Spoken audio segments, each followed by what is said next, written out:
Hello प्यारे बच्चों, इस वीडियो में आज हम डिस्कस करने जा रहे हैं क्लास 11th का chapter number 2 relations and function. बच्चों, इस वीडियो में क्वेश्चंस के साथ साथ डिस्कस हम करेंगे डिटेल थ्योरी को भी। थ्योरी में topic Cartesian product, relation and function और उससे रिलेटेड इंपॉर्टेंट क्वेश्चंस डिस्कस करने जा रहे हैं। इस वीडियो में आपको एनसीईआरटी से रिलेटेड जो क्वेश्चन जो आपके एग्जाम में पूछे जा सकते हैं वह भी मिलेंगे, और अगर आप एक्स्ट्रा क्वेश्चन करने में इंटरेस्टेड हैं तो उसके लिए आपको अलग से एक वीडियो एमसीक्यू प्रोवाइड करा दी जाएगी। इस वीडियो में डिटेल थ्योरी और उसके साथ एनसीईआरटी से जो अब बहुत ज्यादा इंपॉर्टेंट क्वेश्चन फ्रिक्वेंटली पूछे जाते हैं एग्जाम में, उन क्वेश्चंस को हम डिस्कस करने जा रहे हैं। इसमें थ्योरी बेसिक तो रहेगी, थोड़ी सी एडवांस थ्योरी भी हम डिस्कस करेंगे, कुछ डायरेक्ट फॉर्मूले बेस्ड फॉर्मूले भी प्रोवाइड करवाए जाएंगे जो एमसीक्यू क्वेश्चन में आपकी हेल्प करेंगे। तो बच्चों, इस वीडियो को कंप्लीट वॉच करना है स्टार्टिंग से एंड तक, और इस वीडियो को देखने के बाद आपको रिलेशन फंक्शन कंप्लीटली तरीके से समझ में आ जाएगा, ऐसा हमारा विश्वास है। अब हम करते हैं video start. Let we start the video.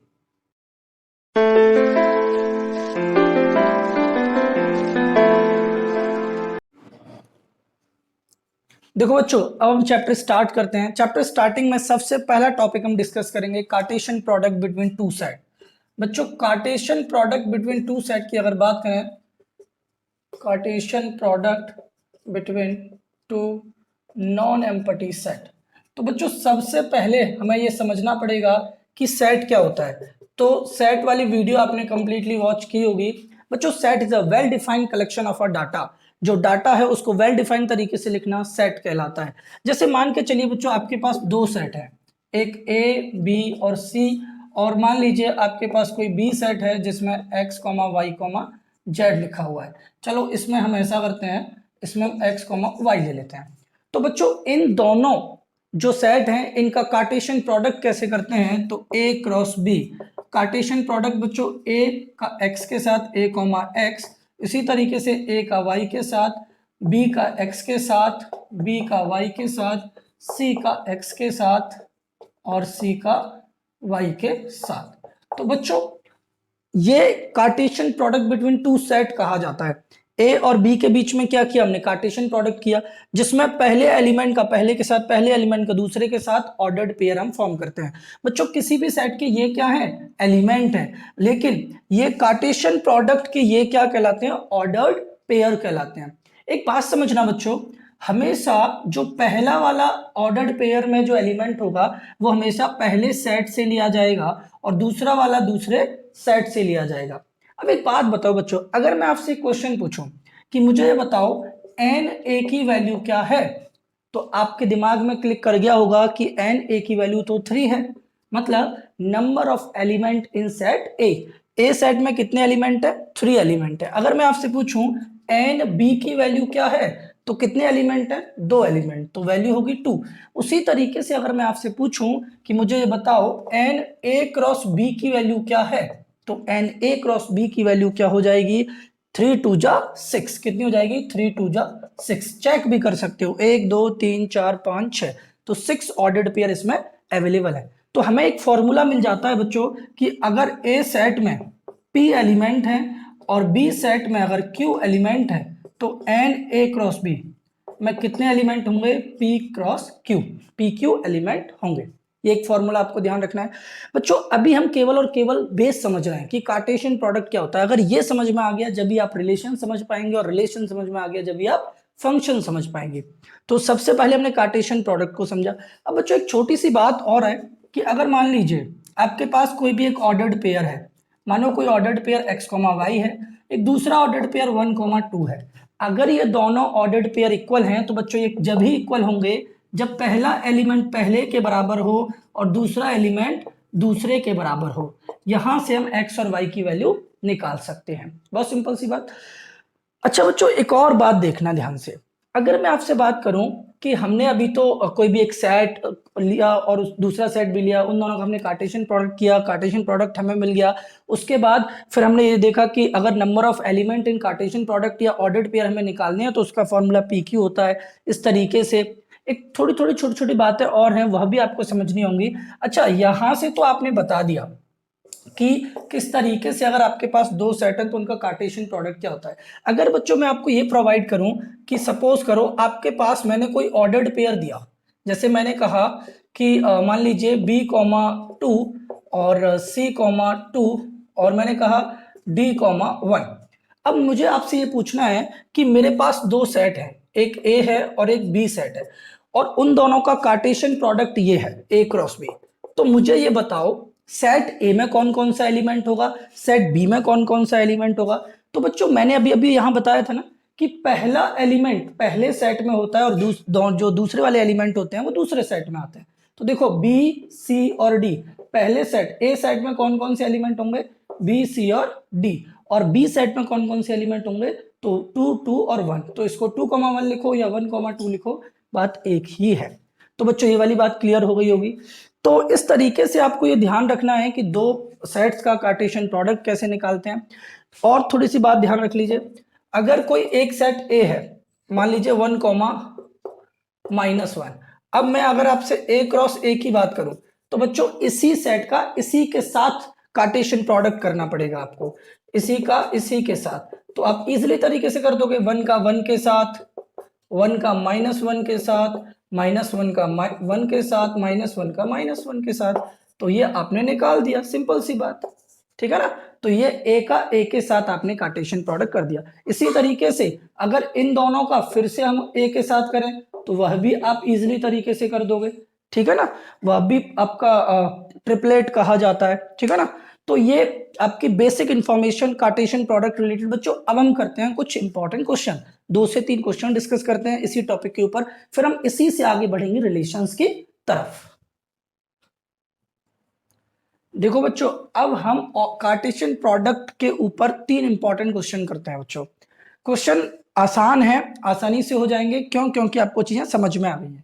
देखो बोला है कि अगर ये इसके बराबर है तो ये एक ऑर्डर्ड पेयर है, ये भी एक ऑर्डर्ड पेयर है, ये दोनों बराबर हैं तो एक्स वाई की वैल्यू मैंने अभी अभी बताया था ना, अगर ये बराबर है तो इसका एक्स वाला पार्ट इसके एक्स वाले पार्ट के बराबर होगा, एक्स प्लस 1/3।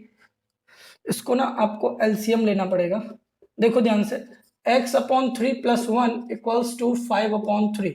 इसी तरीके से y - 2/3 = 1/3। अब देखो ध्यान से, या तो इधर एलसीएम ले लो या राइट में, तो +1 को आप इधर ले जाओ तो आपका क्या हो जाएगा x/3, और +1 जब राइट में जाएगा तो 5/3 -1, और यहां पर भी माइनस को इधर ले जाओ तो क्या हो जाएगा प्लस, तो 2/3। तो ये तो बच्चों डिनोमिनेटर सेम है तो 3 नीचे आ जाएगा और ऊपर 1 + 2 कितना हो जाएगा 3, तो y की वैल्यू तो आ गई 1। अब देखो एलसीएम लोगे तो 3 × 3, x/3 = 5 - 3/3, तो 2/3 आ गया, तो x/3 बराबर 2/3, 3 से 3 कट जाएगा तो x की वैल्यू क्या आ जाएगी बच्चों 2। ये तो हुआ बहुत इंपॉर्टेंट और सिंपल सा क्वेश्चन। देखो अब सेकंड क्वेश्चन में बात कर रहे हैं बच्चों, A बराबर this then A cross A। तो बच्चों इसको हम ट्रिपलेट बोलते हैं, ऑर्डर्ड ट्रिपलेट बोलते हैं, जब एक ही सेट का 3 बार कार्टेशियन प्रोडक्ट निकालते हैं। तो बच्चों ये क्वेश्चन इस तरीके से सेलेक्ट किए गए हैं कि इन पर बेस्ड आपके एमसीक्यू क्वेश्चन बन सकते हैं आपके एग्जाम में, ठीक है ना। अब समझो, तो देखो A का पहले हम A के साथ करेंगे, इसी का इसी के साथ करेंगे, ठीक है ना। तो देखो -1 का -1 के साथ करेंगे तो क्या आएगा -1, -1, ठीक है ना। अब आगे देखो, अब हम करेंगे -1 का 1 के साथ, -1, -1, अब करेंगे 1 का -1 के साथ, 1 का 1 के साथ। तो ये हमने निकाल दिया क्या A क्रॉस A, लेकिन हमें तो A क्रॉस A नहीं चाहिए ना, तो हम इसका करेंगे फिर -1 1 के साथ, ठीक है ना। तो देखो इसका पहले -1 के साथ करेंगे तो ऑर्डर ट्रिपलेट क्या हो जाएगा -1 -1 -1। उसी तरीके से फिर करेंगे इसका -1 -1 1, उसी तरीके से इसका करेंगे -1 1 और -1 -1 1 और 1। अब देखिए इसका भी दोनों में कर देते हैं 1 -1 -1 और 1 -1 1, और इसका भी कर देते हैं 1 1 -1 1 1 और 1। अब देखो कितने हो गए, 8 हो गए कि नहीं हो गए। तो देखो 1 2 3 4 5 6 7 8, ठीक है ना। अब देखो question number 3, if A cross B बराबर this find the value of A and B। बच्चों हमें क्या करना है, हमने अभी अभी आपको बताया था, हमें A सेट की वैल्यू बतानी है और B सेट की। हमने अभी अभी बताया था ना कि जो पहले एलिमेंट होते हैं ऑर्डर्ड पेयर में वो पहले सेट में आते हैं। तो पहले कौन कौन से हैं, A B और B। तो इसमें कौन से होंगे A, B, कौन से होंगे A, B। अब देखो दूसरे वाले सेट में x y, तो दूसरे वाले में कौन से होंगे x, y। तो ये तो हुए एनसीईआरटी से लिए गए बहुत इंपॉर्टेंट और सिंपल क्वेश्चन बच्चों। अब हम बढ़ते हैं रिलेशंस की तरफ कि रिलेशन क्या होता है, उसकी डोमेन, कोडोमेन, रेंज क्या होती है, उसकी visual representation, set holder form, roster form क्या होती है। बहुत आसानी से समझेंगे ऐसे कि एग्जाम में हेल्प मिले। तो बच्चों अभी तो बढ़ते हैं हम रिलेशंस की तरफ, देखिए ध्यान से। देखो बच्चों अब हम नेक्स्ट चलते हैं आगे रिलेशंस की तरफ। बच्चों रिलेशन क्या होता है, सबसे पहले हम रिलेशन समझेंगे। तो रिलेशंस में बच्चों आपको इस तरीके से समझना है कि रिलेशन बेसिक में एक सबसेट है। Relation is the subset of the Cartesian product between two non empty set. मतलब क्या है, अभी अभी आपने कार्टेशियन प्रोडक्ट समझा बच्चों। अभी मानो आपके पास कोई एक ए सेट है, मानो ए बी सी डी ई, कोई भी एक सेट है, ठीक है ना। अब मानो कोई बी सेट भी है आपके पास, मानो आपके पास कोई बी सेट है इस तरीके से अमित और मानो भानु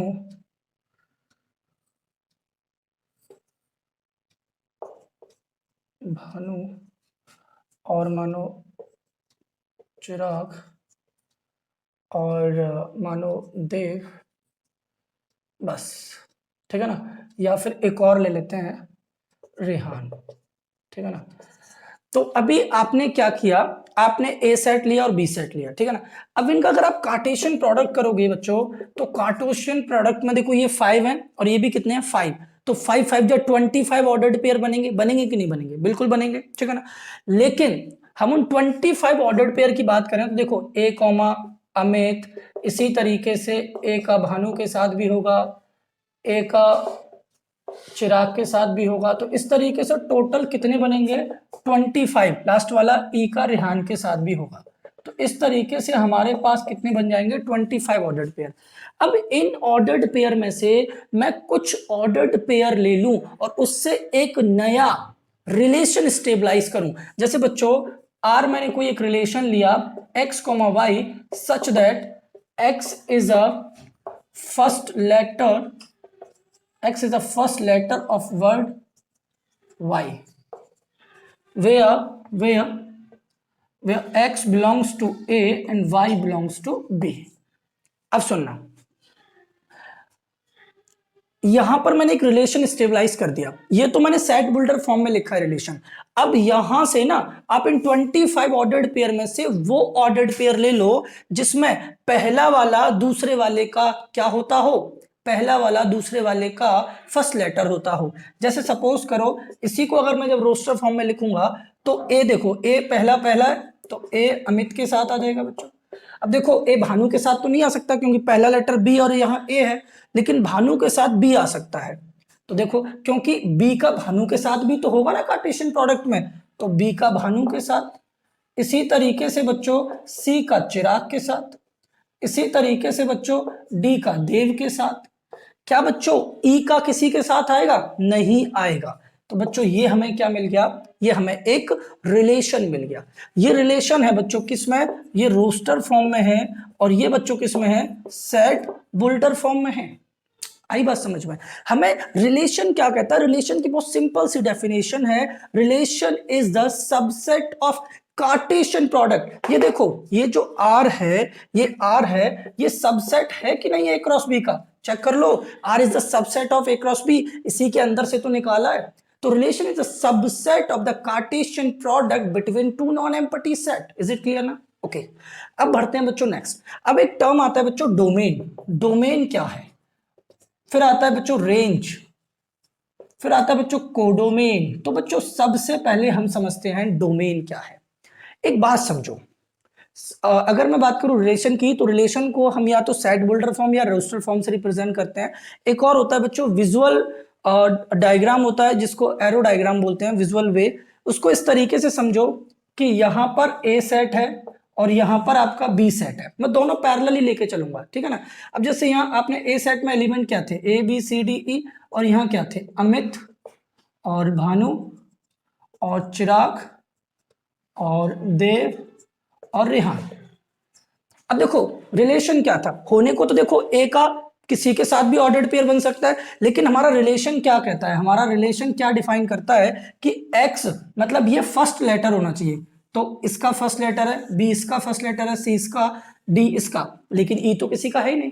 तो बच्चों ये है आपका एरो डायग्राम, विजुअल रिप्रेजेंटेशन, और ये है आपकी सेट बोल्डर फॉर्म, ये है roster form. Is it clear ना? आगे समझो डोमेन क्या कहता है। तो डोमेन बच्चों बात समझो, उससे पहले मैं एक और बात बता देता हूं, इमेज क्या होता है।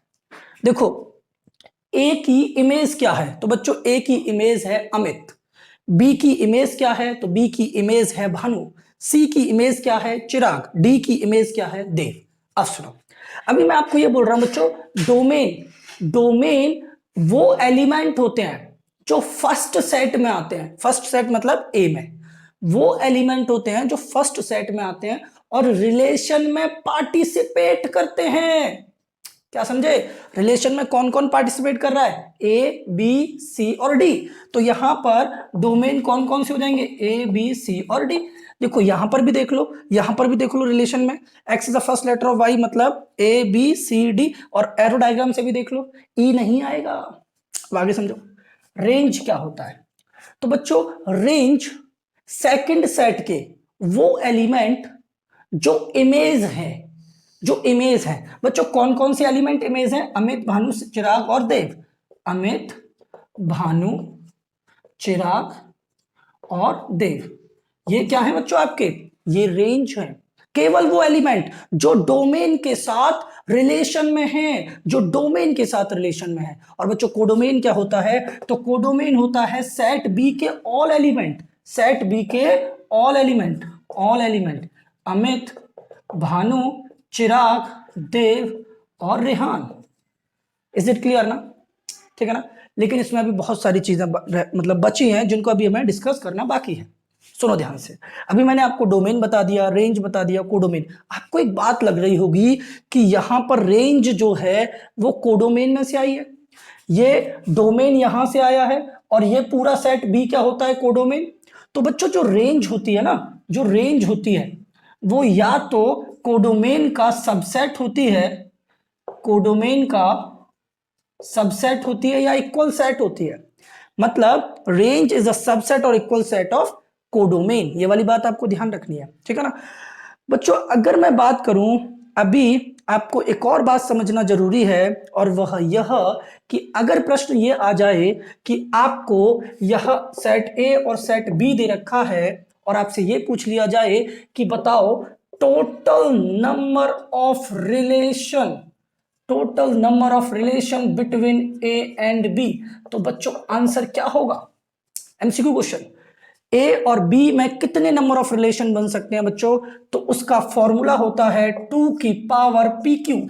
पी मतलब इसमें कितने एलिमेंट है, 5, इसमें कितने हैं 5, तो 2 की पावर 5 इंटू 5 इक्वल्स टू 2 की पावर 25। कितने नंबर ऑफ रिलेशन बन सकते हैं, 2 की पावर 25। जितने सबसेट बन सकते हैं उतने ही नंबर ऑफ रिलेशन बन सकते हैं, ठीक है ना? अब मेरी बात सुनो, ध्यान रखना, total number of relation, function का भी फॉर्मूला बताऊंगा, पहले रिलेशन का समझो, इससे पहले कार्टेशियन प्रोडक्ट का भी मैंने बताया। अब समझो, ये तो मैंने बता दिया total number of relation between A and B set. अब प्रश्न ये अराइज होता है कि दो रिलेशन और है, एक है बच्चों वॉइड रिलेशन और एक है आपका यूनिवर्सल रिलेशन। देखो होने को रिलेशन बहुत सारे हैं, होने को रिलेशन बहुत सारे हैं जिनमें reflexive symmetric transitive equivalence, but वो 12th स्टैंडर्ड में है, ये भी 12th में है, लेकिन ये 11th में आपको पता होना चाहिए बच्चों। इन दोनों को हम ट्राइवल रिलेशन भी कहते हैं, इन दोनों को हम ट्राइवल रिलेशन भी कहते हैं। नाम से पता चल रहा होगा, वॉइड रिलेशन वो रिलेशन जिसमें कोई भी एलिमेंट ना होता हो, और यूनिवर्सल रिलेशन वो जिसमें सब एलिमेंट, सब ऑर्डर्ड पेयर आते हो, ठीक। तो बच्चों ये दोनों रिलेशन भी आप ध्यान रखना, ठीक है ना, ठीक है ना, बहुत इंपॉर्टेंट है। अभी अगर मैं आपसे बात करूं, मैं एक क्वेश्चन पूछ लेता हूं, मुझे बताओ टोटल नंबर ऑफ रिलेशन क्या है, 2 की पावर पी क्यू। अभी उसी तरीके से मैं पूछ लूं टोटल नंबर ऑफ रिलेशन जिसमें वॉइड रिलेशन नहीं आता हो, तो बच्चों देखो जैसे 2 की पावर 25 है तो उसमें से वॉइड रिलेशन हटा दो, -1 कर दो। अगर मैं बोलूं कि यूनिवर्सल रिलेशन भी हटा दो तो -2 कर दो, सिंपल सी बात है। ऐसे क्वेश्चन आपको जो आपको एमसीक्यू वीडियो मिलेगी उसमें मिलने वाले हैं, ठीक है ना, इस तरीके के क्वेश्चन आपको मिलने वाले हैं। तो बच्चों अभी इन पर बेस्ड बहुत इंपॉर्टेंट हम कुछ क्वेश्चन और डिस्कस कर लेते हैं, फिर बढ़ेंगे नेक्स्ट फंक्शंस की तरफ।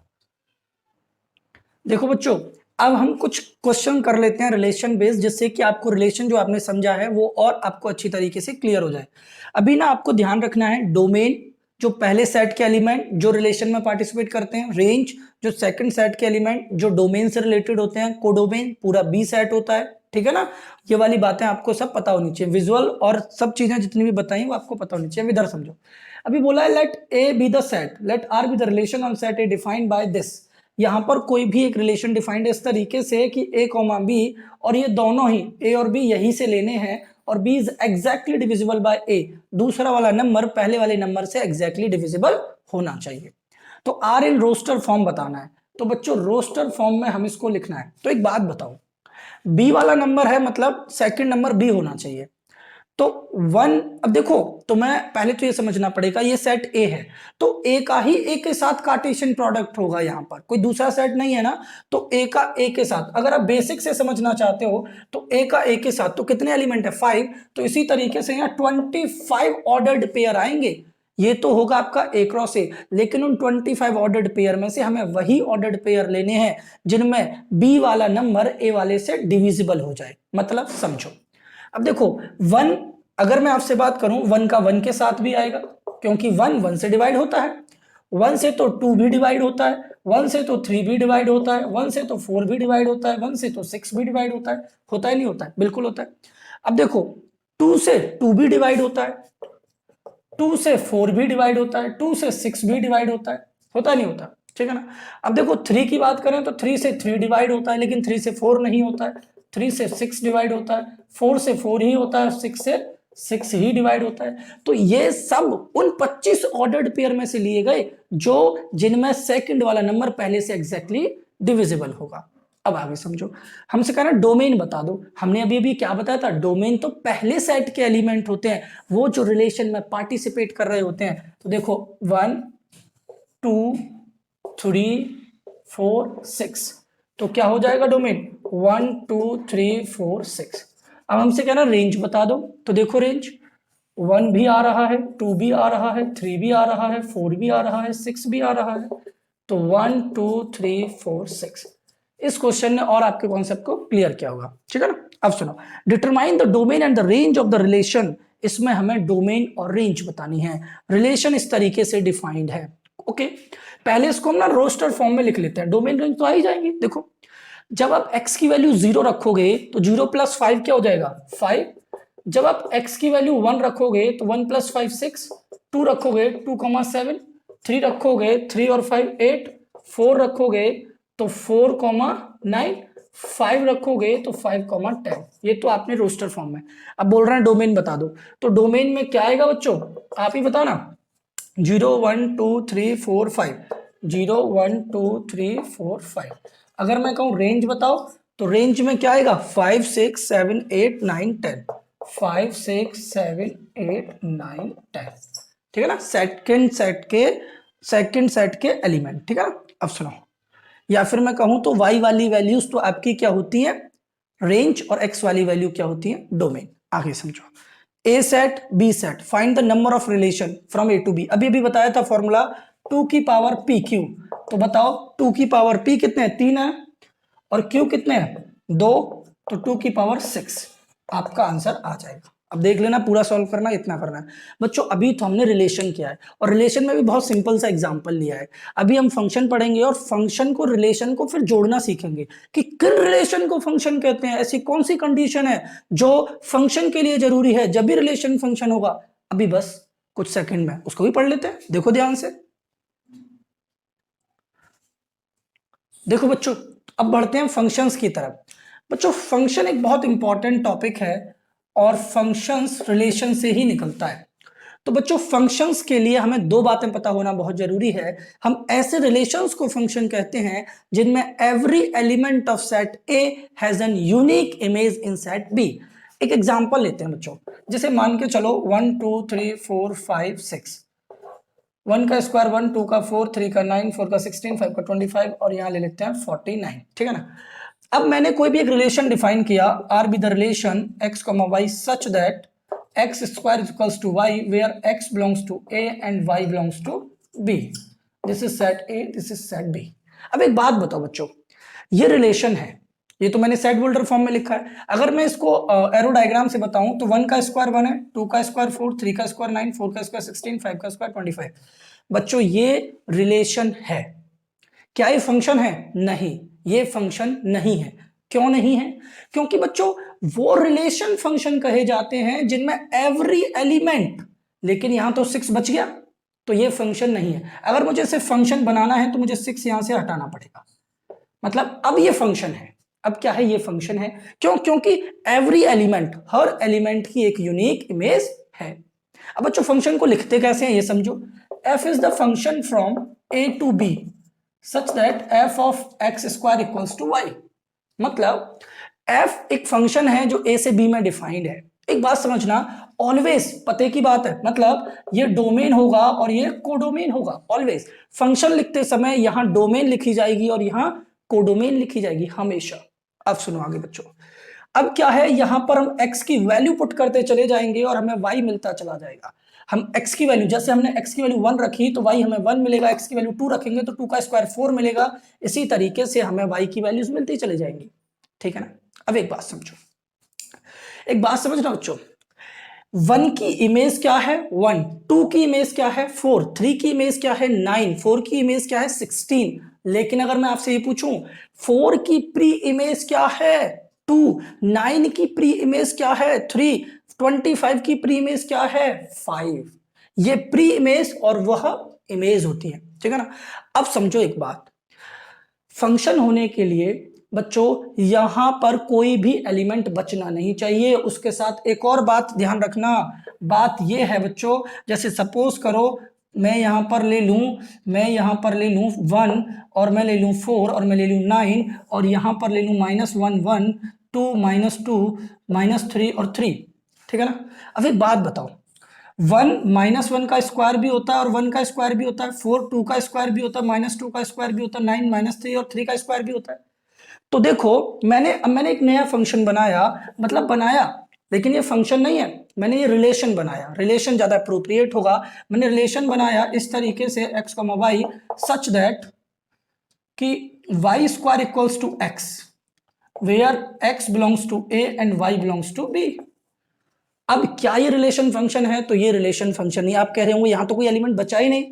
अरे बच्चों एलिमेंट भी नहीं बचना चाहिए, और उसके साथ साथ एक और छोटी सी बात कि यहां हर एलिमेंट की एक ही यूनिक इमेज होनी चाहिए। जैसे यहां 1 की 2 है ना, तो ये नहीं चलेगा, 2 की 2 है ना, तो ये नहीं चलेगा। हर एलिमेंट की 1 एंड ओनली 1 यूनिक इमेज होनी चाहिए। ठीक है ना? ये फंक्शन नहीं है। रिलेशन तो है लेकिन फंक्शन नहीं है। अब आपको लग रहा होगा कि अगर ऐसे हो जाए 1 2 3 4 5 6 7 8 कि इसको ऐसे जोड़ दें और मान के चलो इसको ऐसे भी जोड़ दें, इसको ऐसे और इसको ऐसे, क्या ये फंक्शन है? नहीं है। क्योंकि 1 की 2 इमेज हो गई ना, तो ये फंक्शन नहीं है। अगर बच्चों ऐसे हो, अगर मैं इसको उल्टा कर दूं, जैसे -1 1 -2 2 और मैं यहां 1 4 9 लिख दूं, मैं कहूं कि क्या ये फंक्शन है? यस, ये फंक्शन है। और बच्चों ये मैनी वन फंक्शन और है। ये मैनी वन क्या होता है? तो बच्चों मैनी वन 12th क्लास में बताएंगे, बट अभी ये फंक्शन है। ये क्या है? फंक्शन है। यहां तो 2 की एक इमेज हो सकती है, मतलब आप ऐसे समझो -1 की इमेज क्या है? 1 ही तो है। 1 की इमेज क्या है? 1 ही तो है। -2 की इमेज क्या है? 4 ही तो है। तो कहने का मतलब यह है कि उन रिलेशंस को फंक्शन कहा जाता है जिनमें every element of set A has an unique image in set B. अब समझो, ये तो फंक्शन हुआ। फंक्शन की डोमेन क्या होती है? तो डोमेन ये होते हैं, फंक्शन की डोमेन ये होते हैं। ठीक, पहले सेट के एलिमेंट, कोडोमेन दूसरे सेट के एलिमेंट, कोडोमेन दूसरे सेट के एलिमेंट, और रेंज वो एलिमेंट जो डोमेन के साथ जुड़े हुए हैं, जैसे 1 और 4 वो एलिमेंट जो डोमेन के साथ जुड़े हुए हैं। क्लियर है ना भाई? ओके। अब एक बहुत इंपॉर्टेंट क्वेश्चन हो रहा है बच्चों, इससे रिलेटेड क्वेश्चन कंपटीशन एग्जाम में भी पूछे जाते हैं, आपके स्कूल के एग्जाम में भी आएंगे, इस वीडियो में भी मिलेंगे, लेकिन एनसीईआरटी के। अगर आप एक और वीडियो देखना इसके बाद आएगी, उस वीडियो में आपको 30+ इंपॉर्टेंट क्वेश्चन रिलेशन फंक्शन के, उनसे बाहर कुछ भी नहीं रहने वाला, जरूर देखना। अगर आप अपने स्कूल लेवल या कॉम्पिटिशन एनडीए किसी की भी प्रिपरेशन कर रहे हैं, वो क्वेश्चन आपके लिए बहुत इंपॉर्टेंट रहने वाले हैं। समझो इधर, एक और चीज समझ लो एमसीक्यू के पॉइंट ऑफ व्यू से, मान के चलो कोई भी एक सेट ए है जिसमें m एलिमेंट है और कोई सेट बी है जिसमें n एलिमेंट है। क्वेश्चन अगर ये पूछा जाए कि नंबर ऑफ फंक्शन बता दीजिए, number of function from A to B, from set A to B, तो बच्चों फॉर्मूला होता है n की पावर m। ध्यान रखना, मैंने इस वीडियो में 3 फॉर्मूले बताए हैं और तीनों ही बहुत इंपॉर्टेंट फॉर्मूले हैं। पहले मैंने बताया था कार्टेशियन प्रोडक्ट का नंबर ऑफ एलिमेंट PQ, फिर मैंने नंबर ऑफ रिलेशंस का बताया 2 की पावर PQ। यहां मैं बता रहा हूं number of function from set A to set B। A से B में अगर पूछे, A से B में पूछे तो B में कितने एलिमेंट है n और A में कितने m, तो n की पावर m। अगर उल्टा पूछे तो उल्टा कर दोगे। क्लियर है ना भाई? आपको क्लियर हो गया होगा। अब हम बढ़ते हैं टाइप्स ऑफ फंक्शन की तरफ। टाइप्स ऑफ फंक्शन भी बहुत इंपॉर्टेंट है, फंक्शन के टाइप समझ लोगे चैप्टर क्लियर हो जाएगा, फिर हम कुछ क्वेश्चंस भी करेंगे। तो अभी अब बने रहिए, अब हम बढ़ते हैं नेक्स्ट टाइप्स ऑफ फंक्शन की तरफ। देखो बच्चों, टाइप्स ऑफ फंक्शन में सबसे पहले हम स्टडी करेंगे टाइप्स ऑफ फंक्शन जो 11th और 12th दोनों में आपके काम आने वाले हैं। मेन 12th वाले अगली 12th की वीडियो में आपको अवेलेबल हैं, यहां पर आप केवल दोनों वाला दिखेगा। देखिए सबसे पहले आता है आपका आइडेंटिटी फंक्शन। आइडेंटिटी फंक्शन बहुत इंपॉर्टेंट फंक्शन है बच्चों। कोई भी एक फंक्शन जो इस फॉर्म में हो, एफ ऑफ एक्स बराबर एक्स की फॉर्म में, या फिर इसको आप ऐसे भी लिख सकते हो y बराबर एक्स की फॉर्म में, जो फंक्शन एफ ऑफ एक्स बराबर एक्स की फॉर्म में होता है उसे हम आइडेंटिटी फंक्शन कहते हैं। बच्चों इसका ग्राफ अगर हम बात करें तो इसका ग्राफ कुछ ऐसे बनता है। ये आपने 11th में भी पढ़ा होगा, एक फॉर्म पढ़ी होगी y बराबर एम एक्स प्लस सी की, ठीक है ना? तो ये वही फॉर्म है। यहां पर c 0 हो गया तो वो लाइन जो ओरिजिन को कट करके जाती हैं वह हमें क्या बताती हैं? आइडेंटिटी फंक्शन बताती हैं। y बराबर x की फॉर्म में जो फंक्शन होगा वो आइडेंटिटी फंक्शन। बच्चों इसकी डोमेन क्या होती है? तो डोमेन इसकी ऑल रियल नंबर, आप x की वैल्यू कोई भी रख सकते हो। और जो बच्चों x की वैल्यू रखने से जो हमें आंसर मिलता है वो हमारी रेंज होती है। तो रेंज भी क्या होता है? Real number. ये चीजें आपको ध्यान रखनी चाहिए, ठीक है ना? अभी तो मैंने आपको डोमेन रेंज बताया, जब क्वेश्चन करेंगे ना तो डोमेन रेंज रियल जब आपको फील होगा। क्वेश्चन करते समय डोमेन और रेंज किस तरीके से पता करते हैं? वो डोमेन वह वैल्यूज होती हैं बच्चों जिन पर फंक्शन एग्जिस्ट करता है। अभी एग्जिस्ट वर्ड जोड़ा तो क्वेश्चन करेंगे क्लियर होगा। और फंक्शन में जो डोमेन की वैल्यू रखकर आंसर मिलता है उसे रेंज कहते हैं। क्वेश्चन करेंगे सब क्लियर होगा। अगला देखो, तो आपने आइडेंटिटी फंक्शन का ग्राफ भी देख लिया और डोमेन और रियल नंबर भी आपको पता होना चाहिए। दूसरा बच्चों कांस्टेंट फंक्शन। कांस्टेंट फंक्शन की अगर मैं बात करूं, कोई भी फंक्शन एफ ऑफ एक्स बराबर 3 ले लिया आपने, मैं इसको 3 ना लेकर मैं इसको c ले लेता हूं। c मतलब सब जितने भी कांस्टेंट नंबर है सब आ गए। अब इस फंक्शन को, अब जैसे एग्जांपल के तौर पे जैसे मैं अभी ले रहा था एफ ऑफ एक्स बराबर 3, तो अभी इसका अगर मैं ग्राफ बनाऊं बच्चों तो ग्राफ इसका कैसे जाएगा? ऐसे जाएगा। y बराबर 3 एक्स के पैरेलल होता है, ऐसे जाएगा एफ ऑफ एक्स 3 का ग्राफ, ठीक है ना? तो आप ये ध्यान रखना, कांस्टेंट फंक्शन का डोमेन क्या होता है? All real number. रेंज क्या होता है? तो कांस्टेंट नंबर। क्या होता है? Constant number. मतलब डोमेन हम कुछ भी ले सकते हैं एक्स की वैल्यू, डोमेन का मतलब एक्स की वैल्यू कुछ भी ले सकते हैं, और रेंज का मतलब आंसर। आंसर तो कुछ भी लेंगे तो जो आंसर आएगा ना वो हमारा कहलाएगा रेंज, और वो कांस्टेंट नंबर ही होगा। अब तीसरा देखो बच्चों, तीसरा आता है पॉलिनोमियल फंक्शन। पॉलिनोमियल फंक्शन तो कोई भी फंक्शन हो सकता है, जैसे एफ ऑफ एक्स बराबर एक्स स्क्वायर प्लस 2, ये क्या है? पॉलिनोमियल फंक्शन है। तो बच्चों पॉलिनोमियल फंक्शन की डोमेन भी रियल नंबर होती है और रेंज भी रियल नंबर होती है। छोटी छोटी सी बातें एमसीक्यू में पूछी जा सकती हैं, इसलिए थोड़ा सा ध्यान रखो। अभी फोर्थ अगर मैं आपसे बात करूं तो फोर्थ आप लोगों को क्या ध्यान रखना चाहिए? फोर्थ वाला फंक्शन आप ध्यान रखो कि रेशनल फंक्शन क्या होता है। रेशनल फंक्शन क्या होता है? देखो बच्चों, रेशनल फंक्शन मतलब जो जो पी एक्स और क्यू एक्स की फॉर्म में हो और जहां पर डिनोमिनेटर कभी भी 0 ना हो। तो रेशनल फंक्शन का क्वेश्चन भी करेंगे। और मैं आपको एक बात भी बता दूं, रेशनल फंक्शन बच्चों वह फंक्शन होता है जिस जो पी अपॉन क्यू की फॉर्म में लिखा जाता है। दूसरी चीज, जिसमें कभी डिनोमिनेटर 0 नहीं होना चाहिए, और इसकी डोमेन क्या होगी? जैसे सपोज करो आपने x square plus 4x plus 3 ले लिया, इधर x प्लस 2 ले लिया, तो बच्चों इसकी डोमेन क्या है? All real number. आप डोमेन का मतलब है x की वो वैल्यूज जिन पर ये फंक्शन एग्जिस्ट करे। तो आप x की कोई भी वैल्यू ले सकते हैं। एग्जिस्ट करेगा, केवल -2 छोड़ देना। तो इसकी डोमेन क्या होगी, ऑल रियल नंबर एक्सेप्ट -2। -2 क्यों छोड़ देना, क्योंकि -2 अगर हमने यहाँ रख दिया तो -2 और +2 क्या हो जाएगा, 0, और डिनोमिनेटर में 0 आते ही नॉट डिफाइंड हो जाता है। तो इसकी डोमेन क्या होती है, ऑल रियल नंबर एक्सेप्ट वो पॉइंट जिन पर डिनोमिनेटर 0 हो रहा हो। और इसकी रेंज क्या होगी, रेंज ऑल रियल नंबर होगी। रेंज क्या होगी, ऑल रियल नंबर, क्योंकि आंसर कुछ भी आ सकता है। आगे सुनो, आगे चलने के बाद अब हम पढ़ते हैं बच्चों नेक्स्ट। अगर मैं आपसे बात करूं तो आपका रेशनल फंक्शन हो जाता है।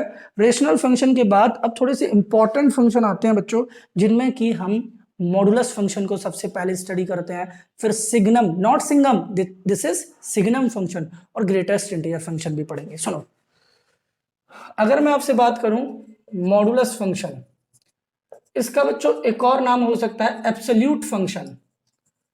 ये फंक्शन क्या है, कोई भी फंक्शन बच्चों f of x equals to modulus x, ये कहा जाता है आपका मॉडुलस फंक्शन।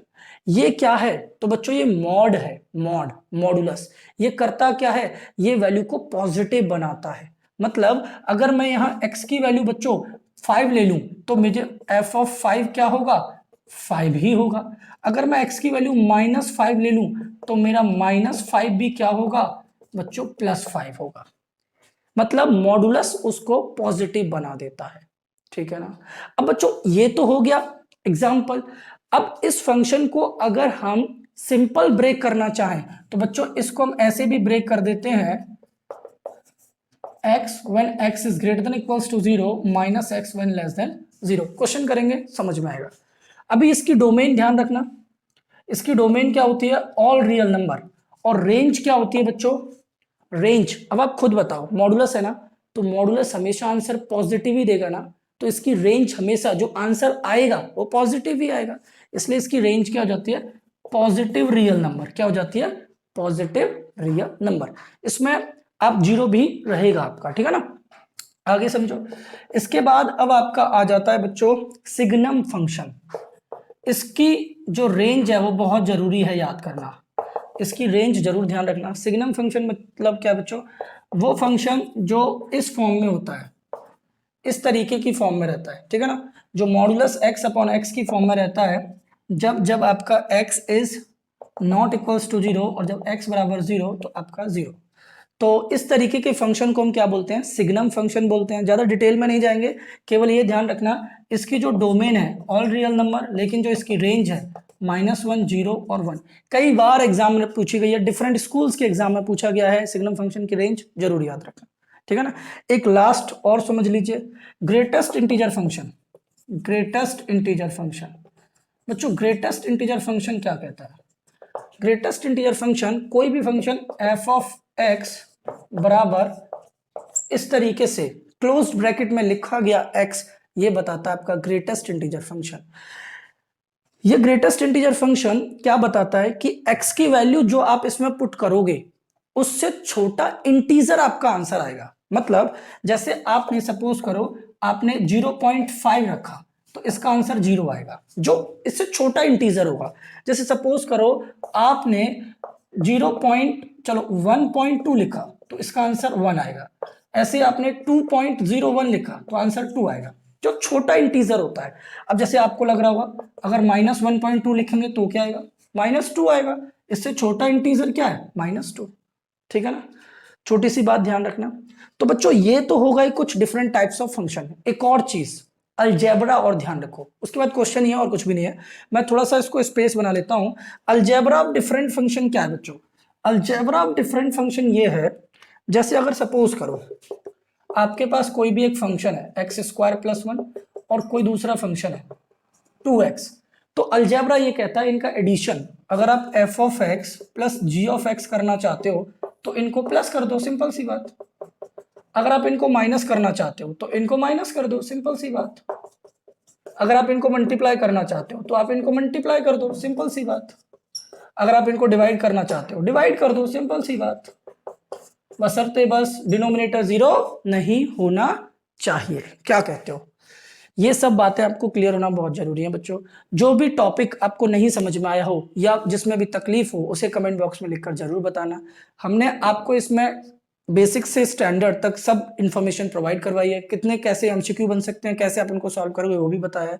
अभी 2-3 क्वेश्चन और हैं, उनको कंप्लीट करने के बाद फिर नेक्स्ट वीडियो में एमसीक्यू हम लोग डिस्कस करेंगे। देखो ध्यान से, देखो बच्चों, अब हम कुछ क्वेश्चन और करते हैं। ये वो क्वेश्चन है बच्चों जो एनसीईआरटी से बहुत इंपॉर्टेंट है और आपके एग्जाम में या तो पूछे जाएंगे या पूछे गए होंगे। देखो ध्यान से, find the domain of the following real function. हमें इन फंक्शंस की डोमेन बतानी है। डोमेन और डोमेन के साथ बच्चों रेंज भी डिस्कस करेंगे। Find the domain and range, range भी डिस्कस करेंगे। मतलब क्या है समझो, डोमेन का मतलब होता है बच्चों, मैं आपको स्पष्ट बता देता हूं, एक्स की वो वैल्यूज जिनको रखने से फंक्शन एग्जिस्ट करे वो डोमेन होती हैं। मतलब यहां एक्स की आप कोई भी वैल्यू रख सकते हो, फंक्शन एग्जिस्ट करेगा। तो इसकी डोमेन क्या होगी, ऑल रियल नंबर। और रेंज की बात करें तो बच्चों, रेंज जब यहां आप रखोगे कुछ भी तो मॉडुलस उसको हमेशा पॉजिटिव बना देगा। अभी अभी मैंने बताया था मॉडुलस फंक्शन या एब्सोल्यूट फंक्शन, इसको हमेशा पॉजिटिव बना देगा। अब ये बात समझो, इसने पॉजिटिव बना दिया लेकिन बाहर तो नेगेटिव बैठा है ना, बाहर तो नेगेटिव है, तो वो नेगेटिव क्या करेगा, नेगेटिव उन सब पॉजिटिव वैल्यू को नेगेटिव बना देगा।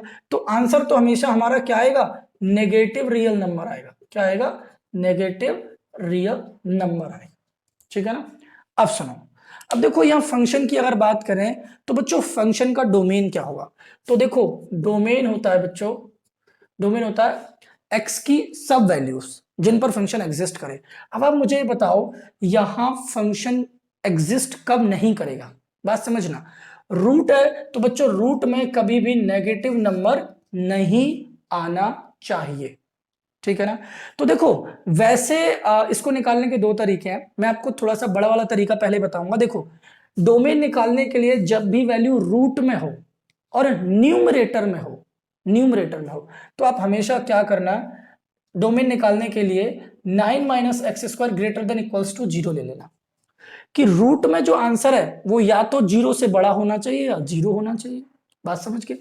अब एक बात बताओ, जब ये इधर जाएगा तो ये क्या हो जाएगा, पॉजिटिव एक्स स्क्वायर। अब यहां पर x की वो कौन सी वैल्यू मैं रखूं जो 9 के बराबर या 9 से छोटी हो जाए स्क्वायर करने पर। तो बच्चों x की वैल्यू मैं यहां पर या तो -3 या +3 इसके बीच में या ये रख सकता हूं, जब भी तो इनका स्क्वायर 9 से छोटा होगा। बात समझ लो आराम से। ठीक है ना। तो अब समझो x की वैल्यू -3 रखूंगा तो -3 का स्क्वायर 9, 9 के बराबर है। 3 रखूंगा, 3 का स्क्वायर 9, 9 के बराबर है। अब इनके बीच में भी कोई वैल्यू रख के देख लूं, उसका स्क्वायर हमेशा 9 से छोटा होगा। इसलिए यहां डोमेन क्या आ जाएगा, डोमेन आ जाएगा हमें -3 से +3, डोमेन आ गया। अब बच्चों मैं एक बात बता देता हूं आपको कि डोमेन निकालने के बाद रेंज निकालने के लिए हम क्या करते हैं। वैसे तो बड़ा तरीका होता है लेकिन यहां पर हम आसान तरीके से ये समझेंगे कि जो डोमेन की वैल्यू है इनको आप x की जगह जब रखोगे तो जो आंसर आएंगे वो रेंज होता है। तो एक बात बताओ, आप -3 का स्क्वायर लिखोगे +9, 9 से 9 कट गया 0। तो बच्चों यहां x की वैल्यू जब इन दोनों के बीच में आपने रखी तो आपका आंसर हमेशा रूट में पॉजिटिव ही आता है, पॉजिटिव आता है ना। और x की वैल्यू जब आप -3 या +3 रखोगे तो 9 हो जाएगा, 9 में से 9 घटाओगे 0 आ जाएगा। तो सबसे छोटा आंसर आपका 0 ही आएगा। आप सुनो, x की वैल्यू अगर मैं यहाँ 0 रख दूं तो 9 में से 0 घटाएंगे तो 9 बचेगा और 9 का रूट करें तो बच्चों 3 आता है।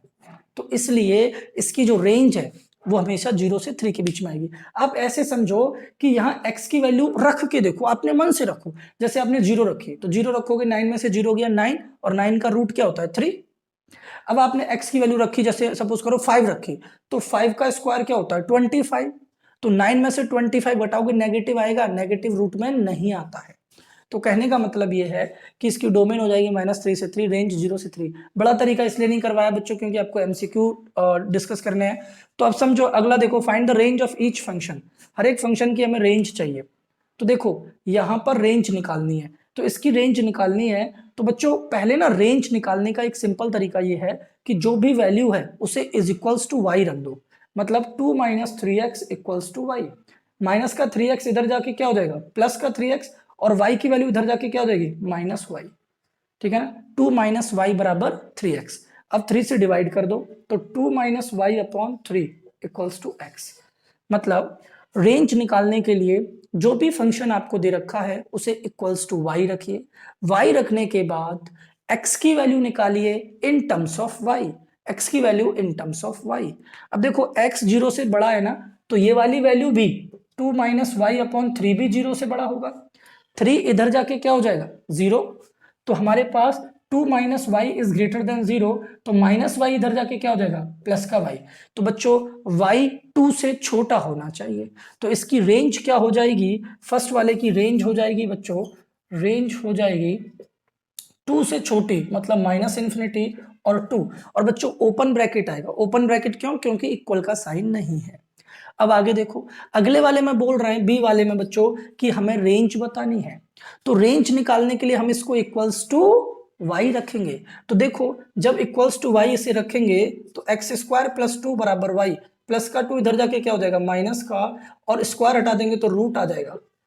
तो मैंने अभी अभी आपको क्या बताया था बच्चों, मैंने अभी अभी क्या बताया था। अब देखो हमें y की वैल्यू निकालनी है, तो रूट में मैंने यहां बताया था ना, रूट में y minus 2 always greater than equals to 0 होना चाहिए। जब भी रूट न्यूमरेटर में हो तो ग्रेटर देन इक्वल्स टू 0, अगर डिनोमिनेटर में होता तो 0 के बराबर वाला साइन नहीं लगाते, ऑलवेज ग्रेटर देन ही लगाते। अब समझो माइनस 2 इधर चला जाएगा तो क्या हो जाएगा +2। तो मतलब y की वैल्यू जिसको हम रेंज कहते हैं वो 2 या 2 से बड़ा होना चाहिए। तो रेंज क्या आ जाएगी बी वाले में 2 या 2 से बड़ा। ठीक है ना। तीसरा वाला देखिए बच्चों, तीसरे वाला तो ये आपका आइडेंटिटी फंक्शन है, तो इसकी डोमेन भी रियल नंबर और रेंज भी क्या होती है रियल नंबर। मैंने इसी वीडियो में आपको पहले भी बताया है। ठीक है ना। अब देखो क्वेश्चन नंबर 9th और 10th देख लो। 9th वाले में बोल रहा है अगर फंक्शन इस तरीके से आपको डिफाइंड है और एक लीनियर फंक्शन है, इंटीजर से इंटीजर, जेड मतलब इंटीजर, तो हमें एफ ऑफ एक्स की वैल्यू बतानी है। देखो बच्चों लीनियर फंक्शन क्या होता है, लीनियर फंक्शन होता है f of x equals to a x plus b, यही होता है ना लीनियर फंक्शन, लीनियर फंक्शन। अब एफ ऑफ एक्स का मतलब होता है बच्चों वाई, वाई बराबर ए एक्स प्लस बी। ठीक है ना। तो हमें क्या करना है, हमें यहां से वैल्यू उठा के पुट करनी है और ए और बी की वैल्यू बतानी है। देखो एक्स की वैल्यू क्या है 1 और वाई की वैल्यू क्या है 1, तो 1 बराबर ए इंटू 1 प्लस बी, तो क्या आ जाएगा ए प्लस बी बराबर 1। This is equation number 1। ठीक है ना। बच्चों ये लीनियर फंक्शन है, अगर लीनियर फंक्शन है तो ये इन पॉइंट्स को सेटिस्फाई करेगा, इन ऑर्डर्ड पेयर को सेटिस्फाई करेगा। ठीक है ना। अब आगे समझो, a प्लस बी बराबर बना गया। अब मैं कोई सा भी कोऑर्डिनेट उठा के रख सकता हूं, जैसे मैंने 0,-1 रखा, तो देखो y की वैल्यू तो -1 है और x की वैल्यू क्या है 0 प्लस b, तो b की वैल्यू क्या हो गई -1, और जब b की वैल्यू यहाँ -1 रखेंगे तो a की वैल्यू क्या आ जाएगी 1 + 1 2। अब इन दोनों वैल्यूज को उठा के यहाँ रख दो, फंक्शन आ जाएगा।